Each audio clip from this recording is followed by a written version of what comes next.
Hey, what's going on? Aaron here. Hope you're doing well. If you're watching this video right now, you might be checking out this cat and dog pet sitter app called Rover, and you're wondering, can you make side income from becoming a walker or a sitter for Rover for dogs and cats, and is it worth your time, right? How much do they pay?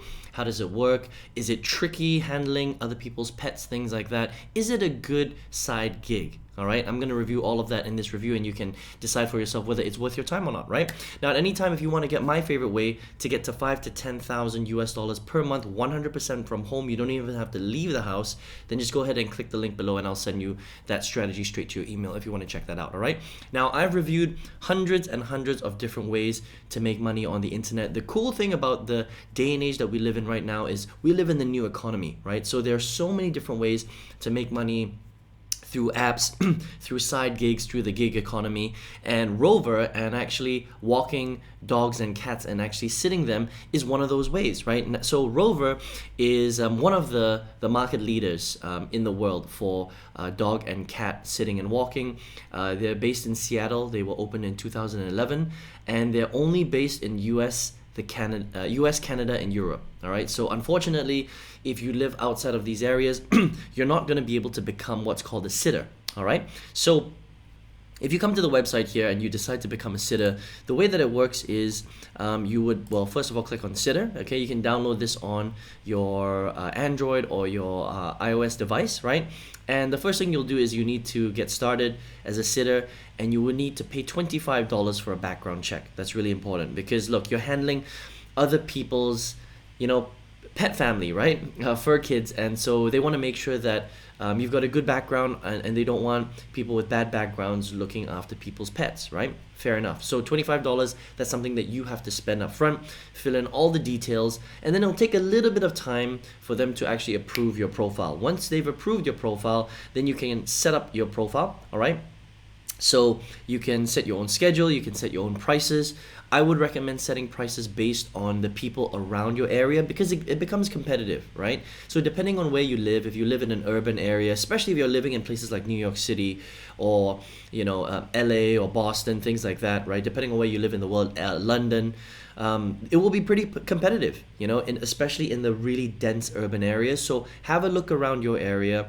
If you live in a dense area, I would set it to, maybe about a kilometer, okay, around your area, because you don't necessarily want to have to go too far in order to find your jobs. It saves you a lot of time commuting, all right? And then what you can do is you can set different combination of pet care services, okay? Also, the size of the dogs and cats that you're okay to handle. Because sometimes maybe you don't want to handle Rottweilers, right? Or Alsatians, because they're pretty big dogs. Maybe you only want to deal with terriers and maybe corgis, for example, right? So you could just set the size that you're comfortable with working for, all right?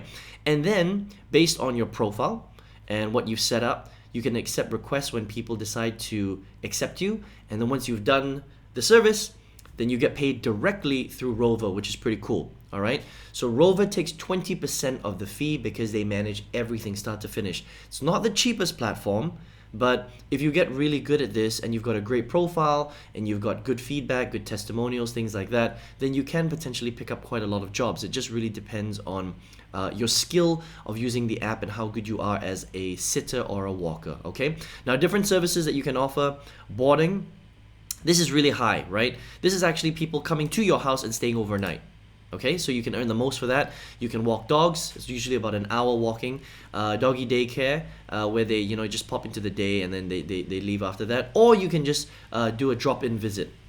Drop into their house, feed them, clean the place, whatever it is, play with them for a little bit, and then you're off.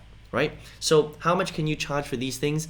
It's completely up to you how much you want to charge, but usually it's about $15 to $20 per hour for walking, $25 to $40 a night for boarding, okay, and $25 as a drop-in visit. And usually that's about, an hour, all right? The cool thing about walking and boarding is that you can walk several dogs at the same time, right? If you're really good, you schedule it well, you can walk several dogs, so you can earn quite a bit if you do that strategically. Also, you can board a couple of, 2, 3, 4 dogs in your own house if you've got a decent place, or even cats, right? And you structure your schedule properly, okay? So potentially you can earn a decent amount of income, right? If you do this right, if you live in the right part of town, and you build up your profile a little bit, okay? So not too bad, right? Rover definitely pretty cool, especially if you love pets, all right? So let's talk about some of the pros and cons on how you can make this really work, right? Sorry. So first of all, it really depends on where you live and your experience. The way that it works is, owners of their pets will choose you based on how good your profile is. So if you're brand new, unfortunately, it's going to take a little bit of time for you to get your profile up, because the way that the app shows your profile is based on how many jobs you've done and your rating. Okay, so if you're brand new, you're going to be very, very low. So what I recommend is, if you're really, gung-ho on getting started on being a pet walker or sitter, then you should just take any job that you can initially and do a really, really good job of it, right? The way you do that is you can take pictures of your experience with the dog or the cat as you're doing it, and then leave the owner an actual message saying how much you enjoyed spending time with the cat or the dog, where you were and stuff like that. And that will hopefully get you repeat business, because repeat business counts on the algorithm of Rover. All right, so you want to just do that initially, right? Build your profile up, and then it's all about having a great profile picture, making sure that you write really, really catchy bios, because that's how people choose you, right? It's about your picture, how friendly you look, what kind of bio you have. All of this counts, right? In order for you to get more jobs. So it really depends on, again, your experience, how well you sell yourself, where you're located, are there a lot of pet owners around that particular area, and how well you do as a dog or cat sitter, right? Or walker, okay?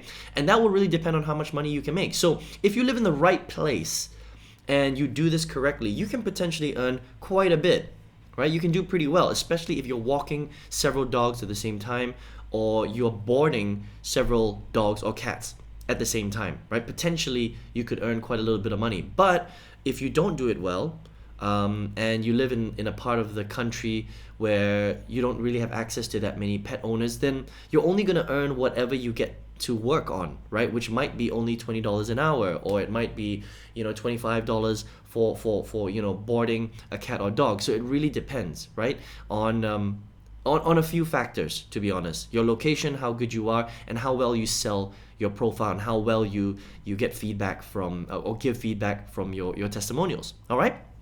But all in all, I think Rover is great if you love pets. If you're looking for a gig economy style business, that means you have to do that actual job physically, and that's the thing about gig economies, right? Whether you're helping people to pick up furniture, or you're helping people to walk their dogs, or you're helping people to pick up trash, or whatever it is, the gig economy requires your time to be there physically. That's the only thing. It's still kind of like a job, but it's cool because it's flexible. You can set your own times, and you can start working money that way based on your schedule, which is very, very cool. So if you want to check out Rover, if you're based in the right countries, US, Canada, and Europe, then you can head over to rover.com to check it out, because it's a pretty cool app, I must say, right? I'm a dog and cat lover. If it was available in my country, I may do something like that, because it's very, very cool. All right. But if you're here right now watching this video, maybe you're someone that's looking for a way to generate some side income, right? You're here, you're doing some research on Rover. Maybe you're looking for a way for a side gig because you need to make more money, right? Well, here's the thing about the internet, which is awesome. There's so many ways to make money these days. You don't necessarily have to be in a full-time job. You don't necessarily need to be a dog or cat sitter. You don't necessarily even need to be anywhere physically in order to make money these days anymore, right? And for me, I've been a marketer online for over 14 years. My favorite way to make money online is not to even be physical. It's really just to leverage the power of the internet, leverage technology, leverage automation. And my favorite way to get to 5 to 10,000 US dollars per month is a very specific strategy. All right, so if you want that specific strategy, go ahead and just click the link below, and I'll send you that for free straight to your email. You can check that out if you would like. All right, I hope you enjoyed this review of Rover, and I hope to see you on another product review. Take care and speak to you soon.